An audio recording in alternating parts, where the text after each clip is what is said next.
Doctor ortho, अब दर्द भी घुटने टेकेगा। पंजाब बीजेपी में संगठनात्मक बदलाव के बाद शुरू हुआ असंतोष अब जिला स्तर की नाराजगी से निकलकर दिल्ली के दरवाजे तक पहुंच चुका है।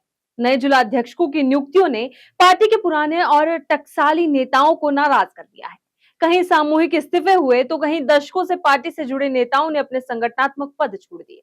हालात ऐसे बने कि प्रदेश अध्यक्ष केवल सिंह ढिल्लों को दिल्ली तलब करना पड़ा। अब सवाल सिर्फ इस्तीफों का नहीं बल्कि 2027 के विधानसभा चुनाव से पहले बीजेपी के संगठन को एकजुट रखने का है। नमस्कार, मैं Kirti Bhardwaj, channel for news tri state पर आप सभी का स्वागत। कहानी शुरू होती है पंजाब बीजेपी की नई संगठन टीम के ऐलान से। प्रदेश अध्यक्ष ढिल्लों ने संगठन को नए सिरे से खड़ा करने के लिए जिला स्तर पर बड़े बदलाव किए, लेकिन जिन नियुक्तियों को संगठन में नई ऊर्जा भरने की कवायद माना जा रहा था, वही फैसले पार्टी के भीतर असंतोष की वजह बन गए। महज 2 सप्ताह के भीतर 6 जिला अध्यक्षों को बदले जाने के बाद पुराने नेताओं के बीच सवाल उठने लगे।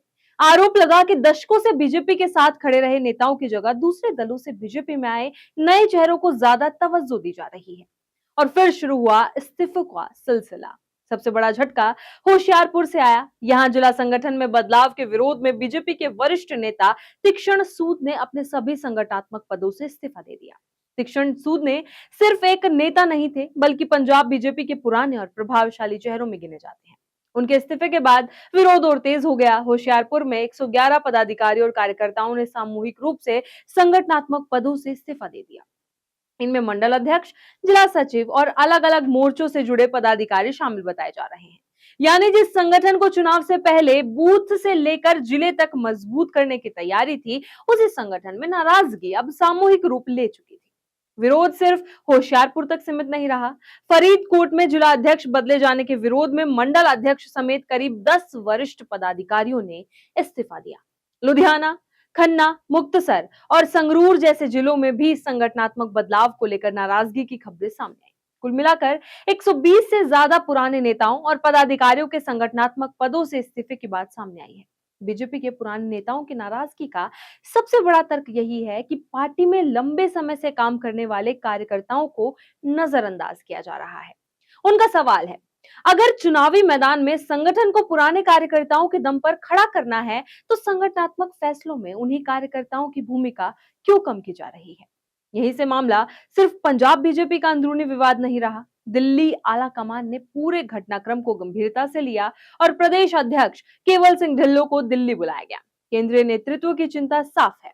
2027 का विधानसभा चुनाव ज्यादा दूर नहीं है। बीजेपी पंजाब में इस बार 117 की 117 विधानसभा सीटों पर चुनाव लड़ने की तैयारी का दावा कर रही है। ऐसे में चुनाव से पहले संगठन के भीतर खुली नाराजगी पार्टी के लिए बड़ा नुकसान बन सकती है। आलाकमान की कोशिश है कि नाराज नेताओं को दोबारा संगठन से जोड़ा जाए, वरिष्ठ नेताओं को विश्वास में लिया जाए और आगे होने वाली नियुक्तियों में व्यापक सलाह मशवरा किया जाए। यानी दिल्ली का संदेश साफ है, बदलाव हो लेकिन बगावत की कीमत पर नहीं। दरअसल इस पूरे विवाद की एक राजनीतिक परत भी है। बीजेपी के कुछ पुराने नेताओं की नाराजगी इस बात को लेकर है कि कांग्रेस से बीजेपी में आए केवल सिंह ढिल्लों को प्रदेश अध्यक्ष बनाया गया और उसके बाद संगठन में भी दूसरे दलों से आए नेताओं को प्राथमिकता मिलने का आरोप लग रहा है। पुराने नेताओं को लगता है कि जिन चेहरों ने पार्टी को पंजाब में खड़ा करने के लिए दशकों तक मेहनत की, वही अब संगठनात्मक फैसलों में पीछे होते हुए जा रहे हैं।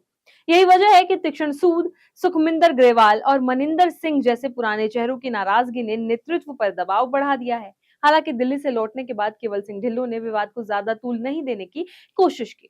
उनका कहना है कि पार्टी एक परिवार की तरह है और परिवार में इस तरह के मतभेद होते रहते हैं।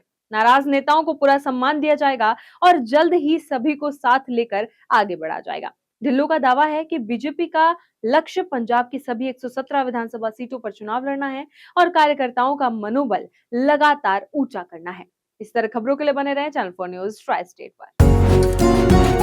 डॉक्टर ऑर्थो, अब दर्द भी घुटने टेकेगा।